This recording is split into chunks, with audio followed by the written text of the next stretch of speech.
Hi and welcome. My name is MWANGI. So in the course of this month and next month, we'll be looking into different loan products that we consume, and basically looking at the things to consider when taking each type of loan or product type. So for this video, we are going to look into car loan or auto loan, and the things to look or to watch out for when you're taking car loan.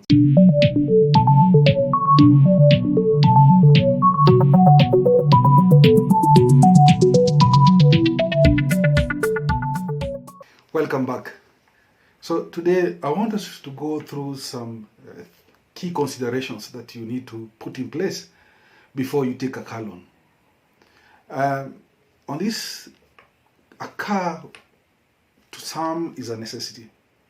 So I don't want to confine ourselves or start discussing why you should not buy a car.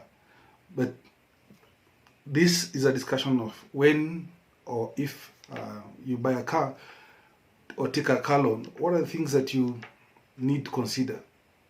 Like I said, transport is a basic thing, especially when you're thinking about moving from point A to point B, or going from work to home, or the other way around, vice versa.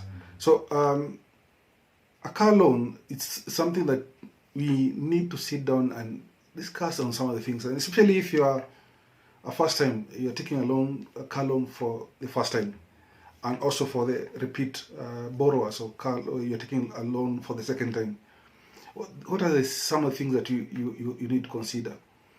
And basically, all car loans are secured loans, and they're secured by the car itself or any other asset that will be attached to that loan, depending on the financial institution, each financial institution. So, but for us, I'm going to limit ourselves in terms of the things that you need to consider when you're taking a car loan or auto loan. So, number one, when you're taking a car loan, first you need to look at the total cost of the loan that you are taking for the car. And we know there are other costs which are associated with when you're purchasing a car. Not only the actual value of the car, but the other cost. And other costs, basically you're talking about the insurance and maybe minor repairs here and there. So you need to consider to look at the total cost that you need. Let's say if a car is 2 million shillings, Kenya shillings, there are other costs associated with that, and of course the insurance is one of them. It's a legal requirement for each car to have a license, car insurance license. So look at the total cost that is needed for the purchase of that car.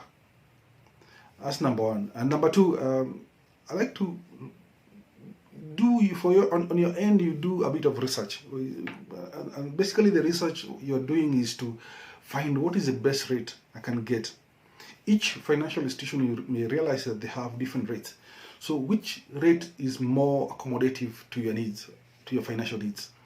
So you need to do a bit of research just to find out what are the rates that are being offered by each financial institution, and what are the other charges, the costs of credit, or the costs associated with the uptake of that loan. Try to research, and don't settle on one financial institution only, but it's more prudent that you do a thorough research in terms of finding out which company or which financial institution is offering the best rate. Now, the third point, and this one, it's critical, that you need to find out your eligibility in terms of how much do I qualify to get a loan from these financial institutions.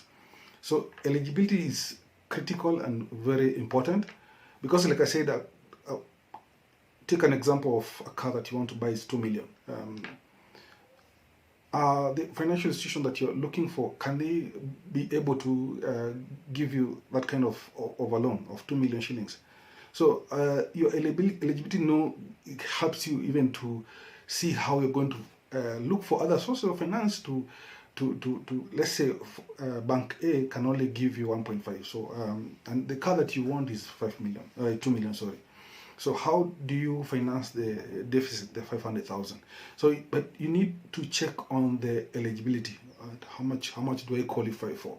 And mostly for how to qualify for a loan, we say the credit worthiness is, of course, is dependent on your either salary or your income that you're getting from your businesses.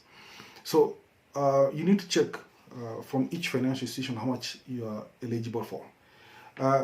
Number 4, you need to check the length of the loan.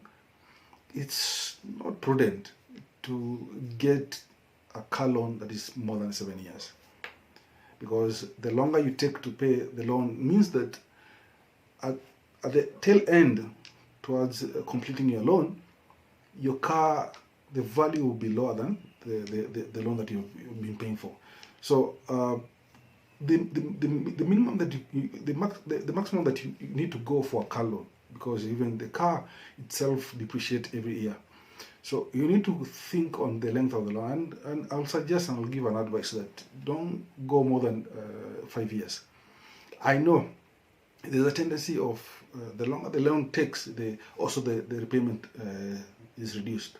But here you are taking a loan because you want to secure or you want to purchase a car, and the asset that you're purchasing, it reduces in value, and the more you stay with the car, the more it reaches a point which it will start incurring cost in terms of repairs and the rest. So, and you not like to be in that position that you are doing repairs and also paying a loan for that particular car. So the length of the loan should not exceed more than 5 years for it to make financial sense to you. Number 6, of course, you need to look into the penalties. It's good to understand what will be the consequence if I don't make my first repayment, if I don't make my second repayment. What are the penalties? What are the consequences of that? And you need to check the document, especially the loan contract. You need to understand it properly. Check each and everything, and try to see what can be the consequences. Because I know one of the